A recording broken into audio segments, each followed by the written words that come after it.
दोस्तों, पाकिस्तान टीम के नए चीफ सिलेक्टर और हेड कोच ने भाई साहब कह दिया कि हमारी समझ से बालातर है ये स्क्वाड जो आया, ना ही हमारे यहाँ पर मशवरों पर ये स्क्वाड बना है, ना ही यहाँ पर हम इसके साथ चलेंगे। जी हाँ दोस्तों, आते सारी इन लोगों ने भाई साहब उन खिलाड़ियों को बाहर कर दिया है जो कि इनके यानी कि मर्ज़ी के मुताबिक नहीं आई हैं और जो कि इनकी मर्ज़ी के मुताबिक थे खिलाड़ी, और उन खिलाड़ियों को इन लोगों ने यहाँ पर बाहर निकाल दिया। वो खिलाड़ी आ चुके हैं वापस। जी हाँ दोस्तों, मैं उन लोगों की बात कर रहा हूँ अब्बास अफरीदी की, जो कि पीएसएल में हाईएस्ट विकेट टेकर बैट यहाँ पर बॉलर है। इसके साथ साथ यहाँ पर यंगस्टर, मैं यहाँ पर सुफियान मुकीम की बात कर रहा हूँ, यंगस्टर हैदर अली की बात कर रहा हूँ, बाबर और रिजवान के बारे में भी बड़ी अपडेट आ चुकी है। अब नया स्क्वाड यहाँ पर जानते हैं जो कि पाकिस्तान टीम का बांग्लादेश के अगेंस्ट आप लोगों को नजर आएगा। कौन सा स्क्वाड है, कौन सी यहाँ पर तब्दीलियाँ की गई हैं, ये चीफ सिलेक्टर भाई साहब आप लोग जानते हैं कि सरफराज अहमद बन चुके हैं, और जो यहाँ पर आकफ जो था उसको साइड पर किया, वो यहाँ पर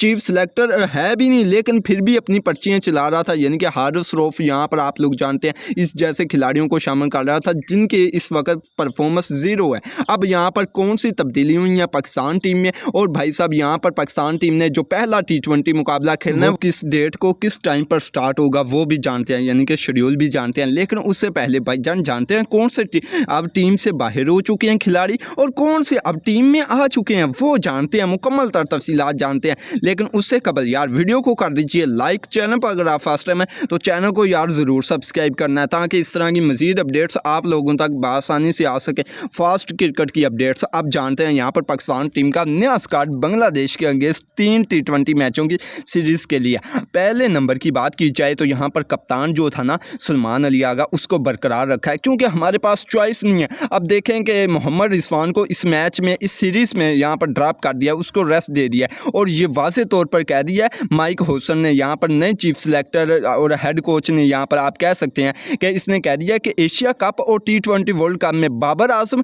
और यहाँ पर मोहम्मद रिजवान दोनों मेरे प्लान में है, वो दोनों यहाँ पर मेरी सोच में है, मैं खिलाऊंगा उन लोगों को। यहाँ पर माइक होसन ने पहले बता दिया लेकिन इस सीरीज़ में उन दोनों को ड्रॉप कर दिया। ये मेरे ख्याल से अच्छा डिसीजन है। उन लोगों को भी पता चल जाएगा अगर हम परफॉर्म नहीं करते तो हमारी जगह नए लड़के ले सकते हैं, हमारी जगह जा सकती है। और यहाँ पर ये भी बता दिया है कि भाई साहब हम रेस्ट करें, अपनी तैयारी करें, परफॉर्मेंस पर जोर दें और हम वापस आएंगे, उन लोगों ने कह दिया। यानी कि हमेशा के लिए ड्रॉप नहीं किया, ये अच्छी बात है यहाँ पर ये बात करना। उसके बाद यहाँ पर नंबर 1 पर तो आप लोग देखेंगे सलमान अली आगा को, कप्तान को। उसके बाद नंबर 2 की बात की जाए तो यहाँ पर आप लोग देखेंगे पाकिस्तान टीम में फ़हीम अशरफ को। फ़हीम अशरफ की परफॉर्मेंस आप लोगों के सामने आई, यानी कि इस बंदे ने परफॉर्मेंस से कम बैक किया है और ऐसे लगता है कि अब टैलेंट है। यानी कि पहले तो हम लोगों ने यहाँ पर बड़ा क्रिटिसाइज़ किया लेकिन इसने अपनी परफॉर्मेंस से हमें यहाँ पर चुप कराया और बहुत अच्छी परफॉर्मेंस दिया। ना सिर्फ यहाँ पर पीएसएल में ये अच्छी परफॉर्मेंस दे रहा है बल्कि यार आप लोग जानते हैं चैंपियन ट्रॉफी में भी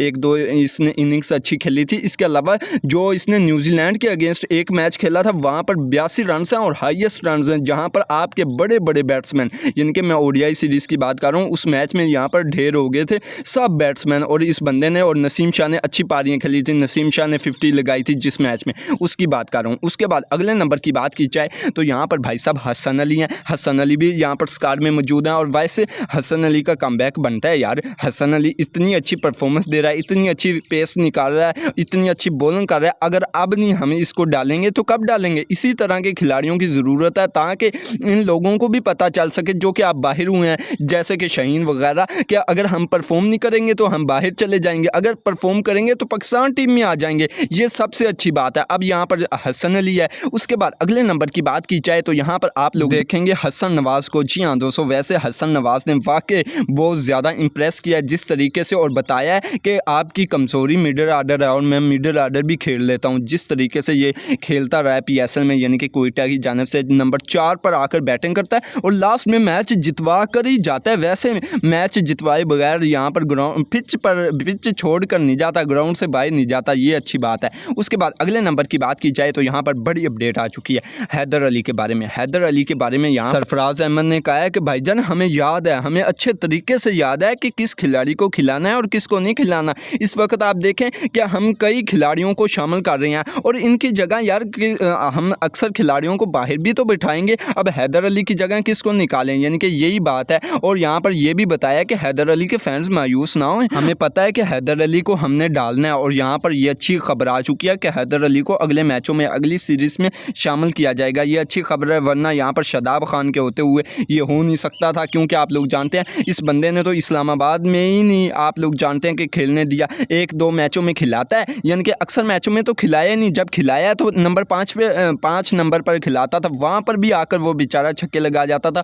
और इसी बात का दुख था कि भाईजान छक्के क्यों लगा रहा है। और 8-9 नंबर पर 2-3 मैचों में इसके साथ यानी कि ये काम किया है कि 8-9 नंबर पर भेजा है, यानी कि अंदाज़ा लगा लें। अब कुछ लोगों को ये बातें बुरी लगेंगी कि शादाब खान के बारे में क्यों कह रहा है। भाईजान सबसे बड़ा यहाँ पर कसूरवार है ही शादाब कप्तान है। शादाब की वजह से ये यानी कि टीम के अंदर इस तरह की जो तब्दीलियाँ होती हैं वो यहाँ पर कप्तान की वजह से होती हैं। और कप्तान जिसे चाहे जिस नंबर पर चाहे वो भेज सकता है, और यहाँ पर हैदर अली के साथ कप्तान नहीं किया है शादाब ने। उसके बाद अगले नंबर की बात की जाए तो यहाँ पर आप लोग शादाब खान को देखेंगे। अब जल्दी हैं कि यहाँ पर स्क्वाड में कौन कौन से खिलाड़ी हैं। यहाँ पर शादाब खान नाइब कप्तान के तौर पर शामिल है। उसके बाद अगले नंबर की बात की जाए तो यहाँ पर इब्रार अहमद है, सुफियान मुकीम और अब्बास अफरीदी के बारे में लास्ट में जानता हूँ। यहाँ पर इब्रार अहमद को भी इस स्क्वाड में शामिल किया गया। उसके साथ साथ यहाँ पर फ़खर जमान और साइम अयूब हैं, ये बहुत अच्छे यहाँ पर बल्लेबाज हैं। आप लोग जानते हैं कि फ़खर जमान इस वक्त फॉर्म में है, और साइम अयूब आप लोग जानते हैं कि इंटरनेशनल मटीरियल, वो कोई लीग का माल नहीं है, यानी कि लीग के अंदर आकर वो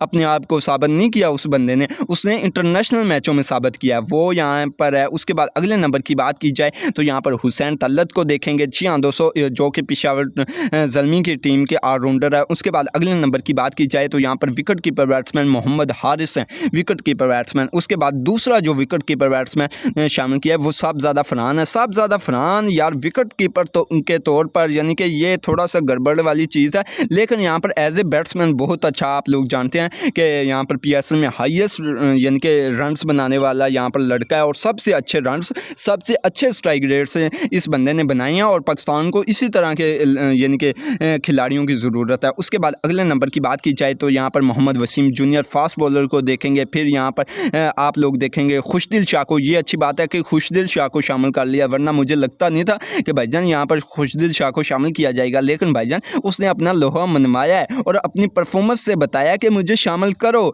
आपका यहाँ पर सब कुछ ही करेगा। यानी कि यहाँ पर खुशदिल शाह को कैसे बाहर निकाल सकते हैं, जिस तरह की वो परफॉर्मेंस दे रहा है और छक्के लगा रहा है। उसके बाद अगले नंबर की बात की जाए तो यहाँ पर मोहम्मद इरफान खान न्याजी हैं। फिर अगले नंबर की बात की जाए तो यहाँ पर आप लोग देखेंगे पाकिस्तान टीम में यहाँ पर हारिस रऊफ को, यहाँ पर हारिस रऊफ के बारे में ये अपडेट आई है कि भाईजान हारिस रऊफ को सरफराज अहमद और माइक हुसैन दोनों ने यहाँ पर चाहते थे कि यहाँ पर हारिस रऊफ रहे, लेकिन भाईजान हारिस रऊफ भी है और नसीम शाह भी है। हालांकि नसीम शाह के साथ जो हशर हुआ है PSL में, इससे पहले कभी नहीं हुआ। और भाई साहब आप लोग जानते हैं जितना यहाँ पर नसीम शाह को पाकिस्तानी अवाम ने सपोर्ट किया, किसी भी यहाँ पर यानी कि और खिलाड़ी को इतना सपोर्ट नहीं किया गया था, आप लोग जानते हैं। लेकिन नसीम शाह की हरकतें देख लें, जब तक इन खिलाड़ियों को बाहर नहीं निकालेंगे तब तक इनकी अकल टिकाने नहीं आएगी। असल बात यह है कि इन खिलाड़ियों को ड्रॉप नहीं किया जाता, ना हारिस रऊफ को ना नसीम शाह को। सबसे बड़ी वजह यह है कि इनके पास पर्चियाँ बहुत आला किस्म की है। असल बात यह है, अब यहाँ पर सरफराज अहमद ने कह दिया कि बस इस कार्ड में तो शामिल हो चुकी हैं,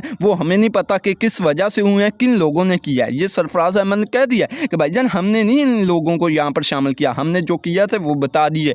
अब यहाँ पर इन लोगों ने अगर अच्छी परफॉर्मेंस दी बांग्लादेश के अगेंस्ट तो ठीक है, वरना हम इनसे किनारा कश काट जाएंगे। और अब्बास अफरीदी और सुफियान मुकीम अगली सीरीज़ में आप लोगों को नजर आएंगे। और ये अच्छी बात है कि यहाँ पर इस तरह के खिलाड़ी होने चाहिए, वरना आप लोगों के सामने है यानी कि इसी तरह की पर्चियाँ आती हैं, वो पूरे मैच की यानी कि यहाँ पर तहस नहस कर रख देती हैं और बेड़ा गर्क कर देती हैं। अगर यहाँ पर बांग्लादेश के अगेंस्ट पहले मैच की बात की जाए तो ये मैच आप लोगों को 28 मई को लाहौर कसाफी स्टेडियम में देखने को मिलेगा और 7:30 बजे खेला जाएगा। मज़ीद अपडेट्स के लिए चैनल को सब्सक्राइब कर दीजिए।